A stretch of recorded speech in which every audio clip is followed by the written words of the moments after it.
Oh, hey there. Guess what Nintendo just did? If you guessed, they announced the closure of the 3DS and Wii U eShop in a goddamn tweet, then you would be correct. So we're back, yet again, to go over more games that I think are worth getting, but this time on the 3DS eShop.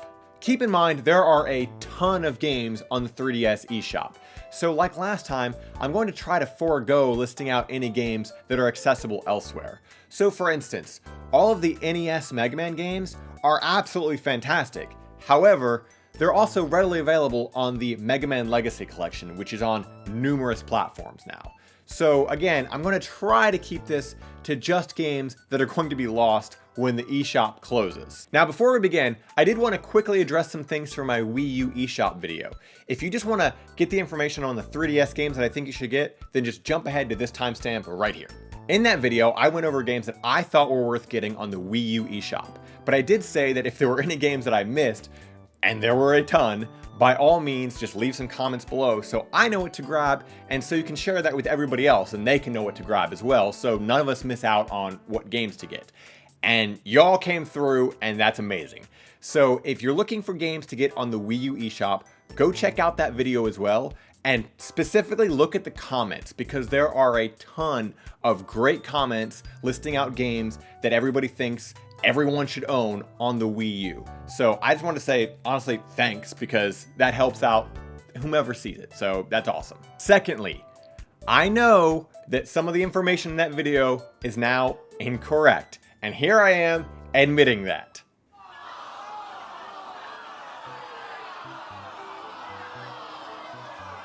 Yeah, I know. Shocking, right? People admitting to their own mistakes? I had said that they would stop accepting credit cards in January 2022. However, per Nintendo's own website, that date is now March 23rd, 2022. So there's still time to be using your credit cards. Unless, of course, you're watching this video after March 23rd, 2022. In that case, I'm sorry. Now, to address those who say, oh, that's not a big deal, you can just use gift cards or add funds using the website. It actually is a big deal, and I'll tell you why. The average consumer most likely isn't going to know that, because shockingly enough, the average consumer, they're not super nerds like you or me.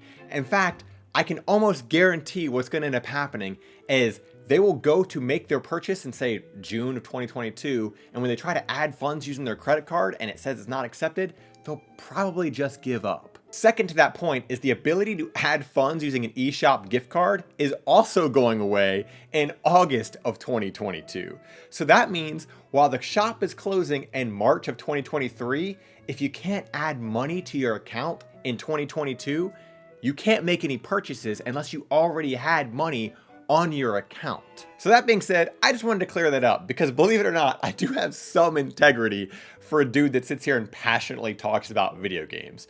So if I make mistakes or people leave interesting comments, I would like to address them or bring them up when I can. Ugh. So, the 3DS eShop.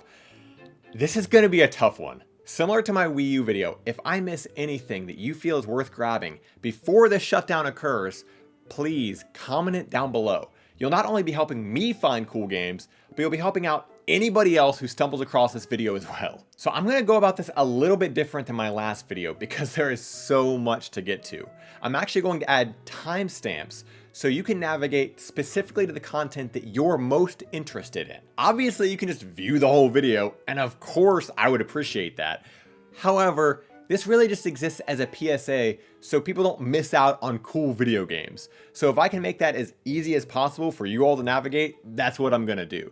So again, just go to any of these timestamps or like look at the chapters down below and find the content that you're the most interested in, and you can just jump right to that section of the video. Starting off, it probably makes the most sense to talk about the 3DS games that are worth grabbing.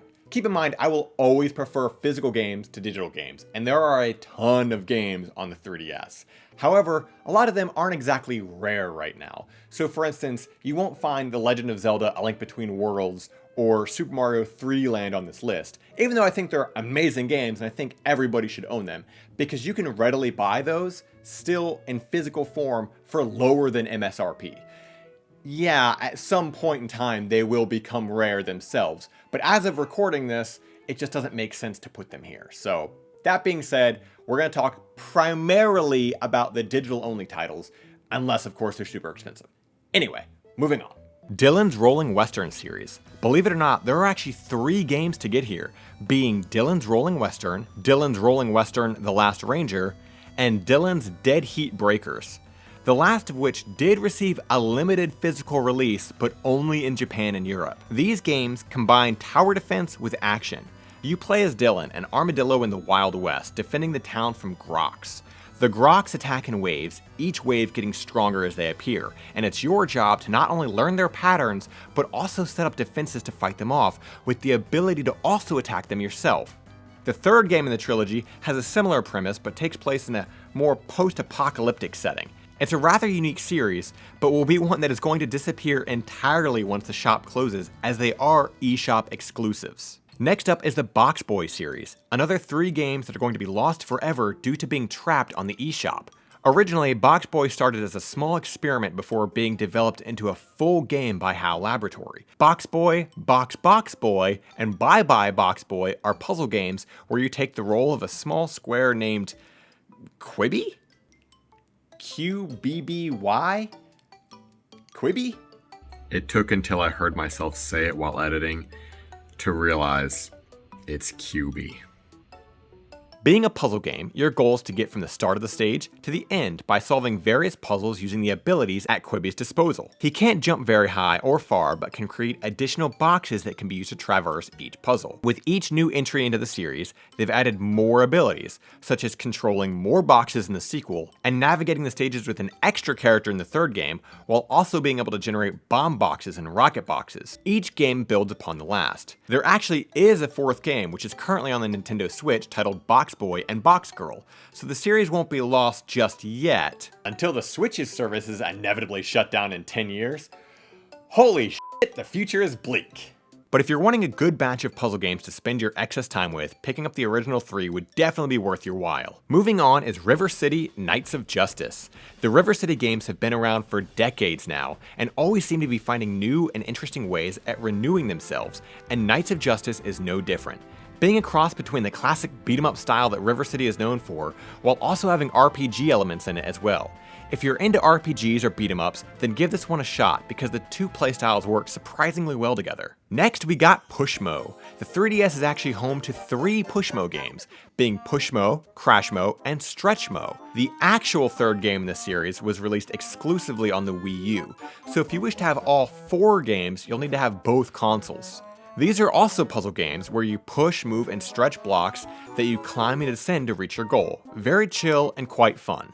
I'm going to try to speed round these next couple of 3DS games because while these do have physical releases, they're also insanely expensive.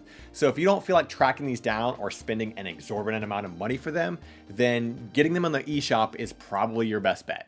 Rhythm Thief and the Emperor's Treasure is a rhythm puzzle themed game, created by Sega, so it has callbacks to Space Channel 5 and Samba de Amigo. Taking the role of Raphael, you're investigating the disappearance of your father and resurrection of Napoleon.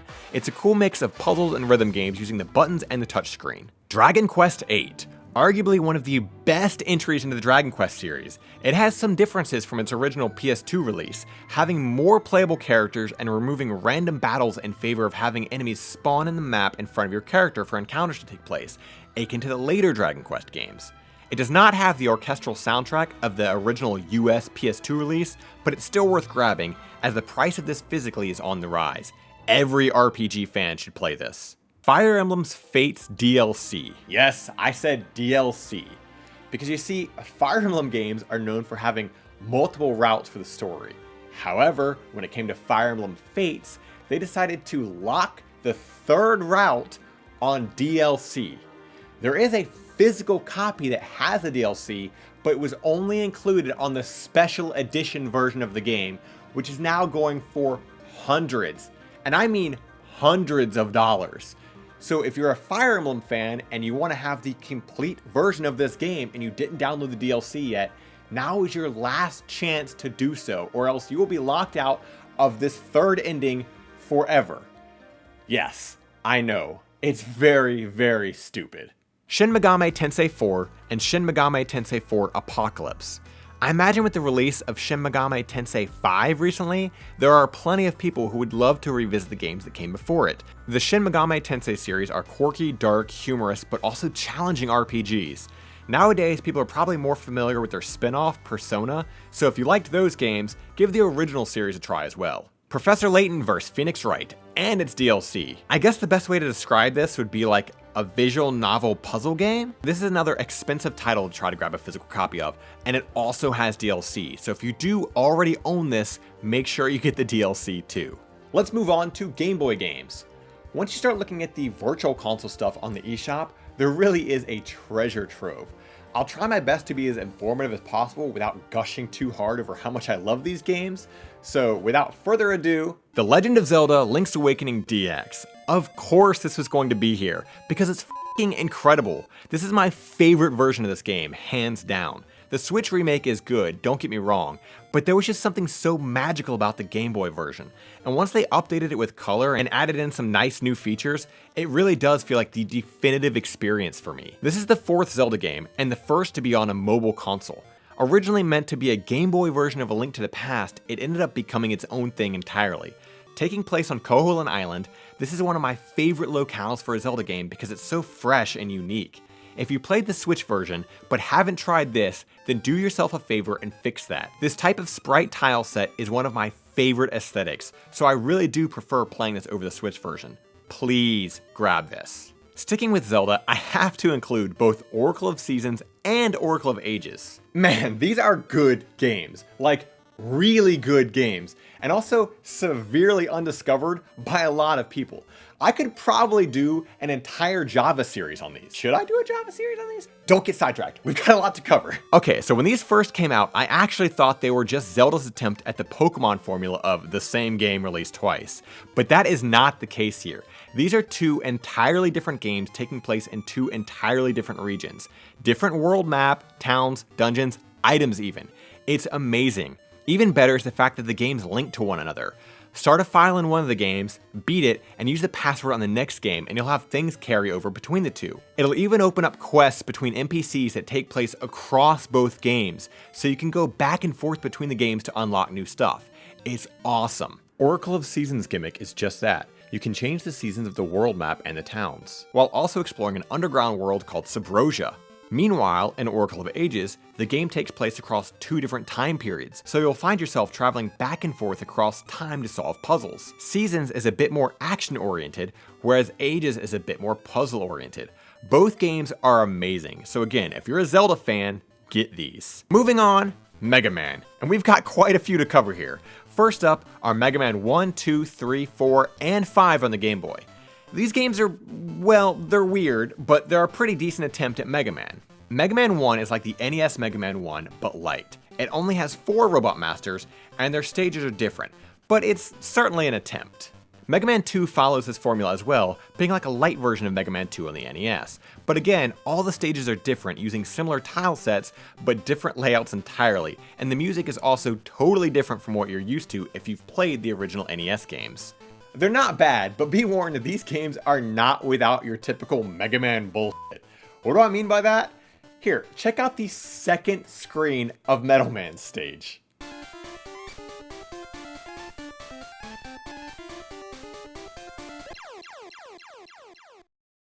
Yeah. Anyway, Mega Man 3 starts to feel a little more Mega Man. The music used in the stages are like really good remixes of their NES counterparts. This game also introduces the charge shot, which is a little odd since it didn't appear in the mainline games until Mega Man 4, but it's a welcome addition. Mega Man 4 follows the same pattern, but man, it's just cool. Like the previous 3 games use a character select screen based off the original games, whereas 4 just kind of throws that out the window and gives us this?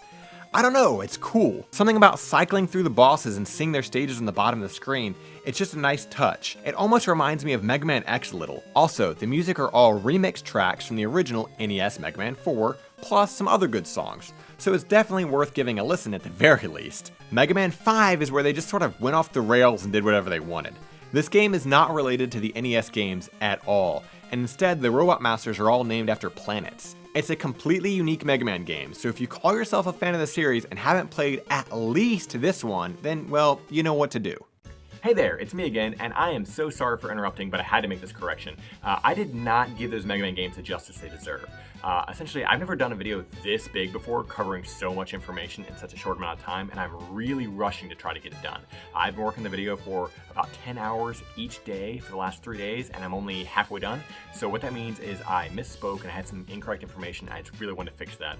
Essentially, in Mega Man 2, 3, 4, and 5, there's not just 4 bosses, there are 8 bosses. Also, Mega Man 2, 3, and 4, they're like amalgamations of the NES Mega Man games. It's really, really cool. So in Mega Man 2, for instance, you fight 4 bosses for Mega Man 2, and then 4 bosses for Mega Man 3. In Mega Man 3, you fight 4 bosses for Mega Man 3, and 4 bosses for Mega Man 4. So if you like Mega Man games, definitely pick these up.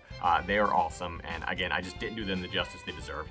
Also, so sorry for inserting myself into this video. Presentation means a lot to me, and I normally like to keep my videos like super clean and edited, but in this case, I view this whole video as like a PSA, so the information is more important than the presentation, just this one time. Okay, that being said, I'm gonna go back to editing now. Goodbye! These 5 games control pretty well, honestly, and visually, they just look like Mega Man, so they are welcome additions to fans of the series. But we're not done with Mega Man yet, because there's also Mega Man Extreme and Mega Man Extreme 2 from the Game Boy Color. These are so weird, but I do like the attempt that was made. Also, any game where you can play as Zero is awesome in my book. Both games use a various mix of Mavericks featured across Mega Man X1, 2, and 3. These games are also technically canon to the Mega Man X storyline if that's something you care about. Control-wise, they're not bad. The controls aren't nearly as tight as the SNES games, and in that regard, I'd actually say the Mega Man games were able to emulate the feel of classic Mega Man quite a bit better than Mega Man Extreme's attempt with the Mega Man X series. But again, they're still fun for what they are, and it's kinda neat to see the returning Mavericks all mixed up too. I'd be remiss if I didn't bring up Super Mario Land. So, I'm bringing up Super Mario Land. Okay, I'm gonna level with you. This is probably the worst Mario platformer, but it's not a bad game. Like, it's just weird. And I don't fault it in the slightest because it was a completely different team that worked on this, and it's also like the very first Game Boy game, for all intents and purposes. So if you can look past its tiny calculator sprites, exploding turtles, and somewhat awkward controls, you'll find that it's a fun little experience. If you haven't played it, grab it. Also, the music is pleasant. Now, keeping on with Mario Land is Super Mario Land 2, 6 Golden Coins. I actually got this game for Christmas when I got my original Game Boy, so it definitely has some nostalgia tied to it, but it really does hold up today. The weird tiny sprites of the previous game are completely gone. Obviously taking inspiration from Super Mario World on the SNES, we have a world map with various smaller hubs of levels scattered about. This game introduced the Super Carrot, which gives Mario rabbit ears for floating around. The stages are weirdly themed too, and they're all pretty endearing in their own right. It's honestly a great Mario game. If this ever got remade in color with updated sprites, that would be awesome. Oh, and it introduced Wario. Speaking of Wario, Wario Land, Super Mario Land 3. Yeah, I know, weird that Wario Land is actually a Mario Land game, but it's right there in the title, so there you go. But anyway, this game is f***ing awesome, man. I really love it. Wario Land is another platformer akin to Mario, but just dirtier, as it should be. The stages feel dirtier, the music feels dirtier. I mean, it's Wario, so you know he's dirty. But it's great because it has so much personality. This was the game that really cemented Wario's personality as a gritty, strong buffoon. Gameplay-wise, it's similar to a Mario game, but Wario gets his own unique power-ups, being the various hats he equips. It also follows the Mario World format of having a world map with levels that can be replayed to find secret exits and treasure. There's actually quite a lot to find in this game, and in that regard, I actually think that Wario Land is a better Mario game than Mario Land 2 even, so totally worth grabbing. I'm gonna give Wario Land 2 and 3 an honorable mention, but with the caveat that I only ever played Wario Land 2 as a kid when it first came out, and I didn't really like it. It felt off from what I was used to with Wario Land 1, and I wasn't a big fan of the art style change with his sprite either. In fact, a lot of the people that made the original game didn't return to make the sequels, so that could be why it just didn't mesh well with me personally. That's a whole other topic, but Wario Land 2 and 3 really started to make the Wario series a lot more Wario and a lot less Mario. In fact, they dropped the Mario Land from the title entirely. Anyway, I'm listing them here because I know there's a lot of people that really enjoy these games, so they're probably worth grabbing for the hell of it. Moving on to some more classics, Pokemon, specifically Red, Blue, Yellow, Gold, Silver, and Crystal. You already know what Pokemon is, so I'm not going to go into a deep description as to why you should grab these. but let it be known that they have been slightly updated. With these versions, you can actually transfer your Pokemon directly to the Pokemon Bank, which means you can transfer them to the Pokemon Home all the way up to Sword and Shield. So that's pretty cool. And yes, as a side note, grab the Pokemon Bank too, because it's going to be free. If you grab it now, you'll still be able to use it, but if you don't grab it now, you'll never be able to use it, meaning you'll never be able to transfer your Pokemon from the older games to the newer games. That'll be gone forever. So yes, grab the Pokemon Bank too. Also, the Pokemon trading card game is another classic. Again, I'm not going to go into the detail about what this game is, just know that if you're a fan of the series, you'll probably like it. Next up for the Game Boy, Metroid 2 Return of Samus. I'm not gonna lie to you, this game can be a slog, but if you're a Metroid fan, then grab it. It's also pretty fun to play this and compare it to the 3DS remake, Samus Returns. It's pretty fascinating to see the inspirations, but also how radically different the two games are. Honestly though, it's a pretty good looking Metroid game, all things considered. And Samus even looks way more like her Super Metroid counterpart than, well, this. Lastly is Donkey Kong. This is a sequel to the Donkey Kong arcade game and essentially became the start of the Mario vs. Donkey Kong series. If you like a good puzzle platformer, this is an absolute classic, so snag this for sure. Moving on are the SNES games on the eShop. Now keep in mind that while there are SNES games on the eShop, you can only play these if you have a new 3DS. Not like, oh man, this is brand new, I've never owned one of these before, but like branding a new 3DS, like the slightly updated, slightly more powerful 3DS. So if you only own a basic 3DS, then unfortunately you won't be able to play these games. However, keep in mind that some of these games are available on the Wii U eShop. So if you only have like a basic 3DS, but you own a Wii U, there's still a chance that you could grab these games on your Wii U instead. Also, I know that I said I'm trying to limit this to games that don't appear on other platforms, but if you catch me listing games that are available on Nintendo Switch Online, that's because realistically, none of us own the games on Nintendo Switch Online. When you use NSO, you're just renting those games. It's a subscription service, and one day that's eventually going to go away as well. We don't get to buy those games. So if you don't have a subscription to NSO, and even if you do, and in 10 years, when NSO inevitably dies, all of the progress in all of those games are going to go away. So unless you can find a medium to physically buy them, or you can buy them digitally, like on the 3DS eShop or Wii U eShop, then you're going to be SOL. So that's why some of the games from NSO are going to be on this list. The Legend of the Mystical Ninja. This is also on the Wii U, so if you have that, you could grab it there instead. But this is the first of the Goemon games to be released in the West. It's an action-adventure beat-em-up and has a ton of charm to it. Well worth grabbing just to experience some video game history. And honestly, it's just a fun game and puts me in a good mood playing it. The music is also awesome too, and we have classic Konami to thank for that. Donkey Kong Country 1, 2, and 3. Some of the best action-adventure platformers of all time. 2 is my personal favorite of the bunch, and oh man, those soundtracks are incredible as well. Another series that absolutely deserves its own Java entries at some point in time. But for now, let me just say that these games have aged like wine.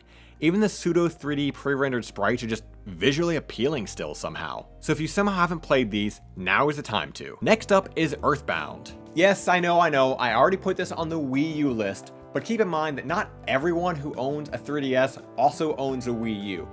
Also, at the time of making that video, I didn't even realize that Earthbound was on 3DS, so I kind of want to make that correction too. And I know that it was just released on NSO, but again, remember, unless you're paying the monthly subscription fee, you can't play it. We don't get to own those games, we're renting them. So if you want to own this game in some form, you can do so on your 3DS. It's a quirky RPG that inspired, well, a lot of quirky RPGs in today's indie scene. So if you want to play the progenitor of quirky RPG with silly art, definitely give this a go. Finally is Breath of Fire 1 and 2. The Breath of Fire series was Capcom's first foray into making RPGs. Each game is its own contained story, but the main characters are typically always named Ryu and Nina. There's a lot of ambiguous continuity between them all, but like the Final Fantasy series, you could realistically jump in at any title and be fine. Just avoid Breath of Fire 6 at all costs. Okay, that was a lot, and I know that I missed a ton of games, but realistically, there are over 600 digital-only titles that are going to be disappearing from the 3DS eShop entirely. That's not even including the overtly expensive physical titles that exist as well. So there's a ton. There's way too many to put in one video. So like the Wii U video, feel free to comment any of the games that you think I missed down below. Because like I've said before, I still kick myself for missing out on some of the WiiWare exclusives when the Wii Virtual Console shop shut down, such as Castlevania Adventure Rebirth. They're gone forever, just like a lot of these 3DS eShop games are going to be. So while it's inevitable that these shutdowns are going to continue to happen, we can at least try to help each other get some cool games before they just disappear forever. Alright, well, now that I've gotten us all riled up and angry at Nintendo, I guess that means it's time to log on to their eShop and give them more of our money.